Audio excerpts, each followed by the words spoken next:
আসসালামু আলাইকুম। গত পর্বে আমরা শিখলাম HTML এর টাইটেল ট্যাগ এবং হেডিং ট্যাগ।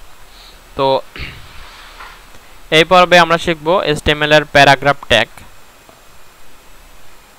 তো প্যারাগ্রাফটি আমি প্রথমে এটা মুছে নেই, মুছে এই পেজটাকে সেভ করি। ফাইল, সেভ অ্যাজ, এখানের মধ্যে সেভ অ্যাজ করি। এখানে ক্লাস 2 দেই, ফোল্ডার ক্লাস 2, এখানে ইন্ডেক্স নামে সেভ করি। সেভ, এই পেজটাকে আমি সেভ করলাম। আর আমরা আজকে শিখব হচ্ছে প্যারাগ্রাফ ট্যাগ, অর্থাৎ প্যারাগ্রাফ লেখার জন্য যে ট্যাগটি আমাদের প্রয়োজন সেই ট্যাগটি আমরা লিখব। তো সেটা হলো less than, P greater than, আবার less than slash P greater than.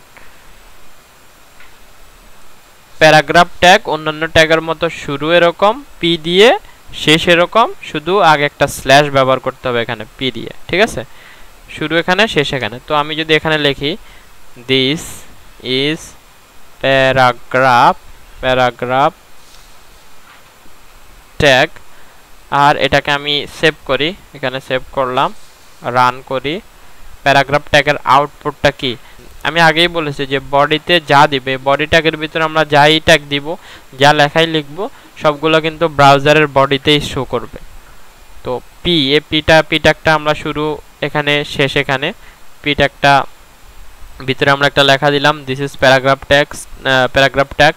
আর এটাকে আমরা রান করি, লঞ্চ ইন ফায়ারফক্সে রান করি। প্যারাগ্রাফ ট্যাগটা শো করলো। তো আসলে এটা প্যারাগ্রাফ বোঝা যাচ্ছে না, তো আমরা এই জন্য কিছু লেখা ব্যবহার করি এখানে প্যারাগ্রাফ বোঝানোর জন্য। আমি এখানে যাই, গিয়ে লিখি dummy, DUMM, dummy content website. এখানে ডামি কন্টেন্ট ওয়েবসাইট একটা লেখা আছে, লোরেম ইপসুম। এই ওয়েবসাইট পাবেন, এখানের মধ্যে খুললে ডামি কন্টেন্ট লিখতে পারবো। ডামি মানে ওয়েবসাইট তৈরি করার জন্য ডেভেলপাররা এখানে যে কন্টেন্টগুলো ব্যবহার করে সেগুলো হলো ডামি কন্টেন্ট বলে এগুলাকে। জেনারেল, এখানে জেনারেট করতে পারবো। প্যারাগ্রাফে গিয়ে জেনারেট লোরেম ইপসুম, এখানে ক্লিক করলে এখানে লেখা চলে আসবে লোরেম ইপসুম। এগুলো আমি কপি করলাম, কপি করে আমি পি ট্যাগের ভিতরে দেই, পি ট্যাগের ভিতরে দিলাম। তাহলে পি ট্যাগ শুরু হলো এখানে, পি ট্যাগ শেষ হলো এখানে। আর এর ভিতরে আমি একটা প্যারাগ্রাফ দিলাম, লেখাটা আমার এখানে ব্রাউজারে, আমি এখানে রিলোড করি। রিলোড করলে এটা প্যারাগ্রাফ হিসাবে আসবে। আরও কিছু নেই, কন্টেন্ট আরও কিছু কপি করে এখানে পেস্ট করে দিই, আর এখানে রিলোড করি। এই যে প্যারাগ্রাফ, এটা প্যারাগ্রাফ স্টাইলে চলে আসলো। সেটা আমি বুঝবো কিভাবে? এটা যদি আমি এখানের মধ্যে বড় করে, এখানের মধ্যে পিটাকে সেম এটাকে কপি করে আমি আরেকটা দেই, আরেকটা প্যারাগ্রাফ এখানে দেই। প্যারাগ্রাফ দুটো আমি যদি এখানে দিলাম, এখানে দুটি ট্যাগ আছে পি ট্যাগ, তো দুটি প্যারাগ্রাফ আমি এখানে দিলাম। প্যারাগ্রাফ দেখার পরে এটা রিলোড দিই, দেখবো যে এটা প্যারাগ্রাফ আকারে দুটি ট্যাগ চলে আসলো। ঠিক আছে, দুটি ট্যাগ প্যারাগ্রাফ স্টাইলে চলে আসলো। অর্থাৎ ওয়েবসাইটের মধ্যে এই প্যারাগ্রাফ ট্যাগগুলো কোথায় ব্যবহার করা হয় আমি যদি দেখতে চাই, আমি এখানে যাই, প্রথম আলো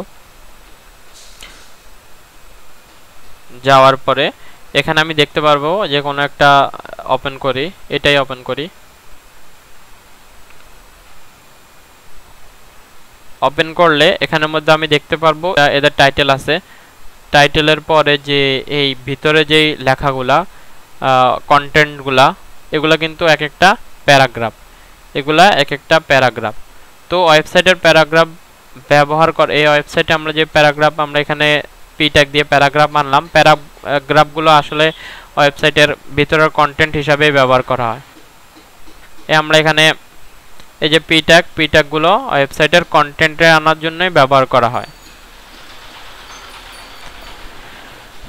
তাহলে এই পি ট্যাগগুলো ওয়েবসাইটের কন্টেন্ট আনার জন্যই ব্যবহার করা হয়।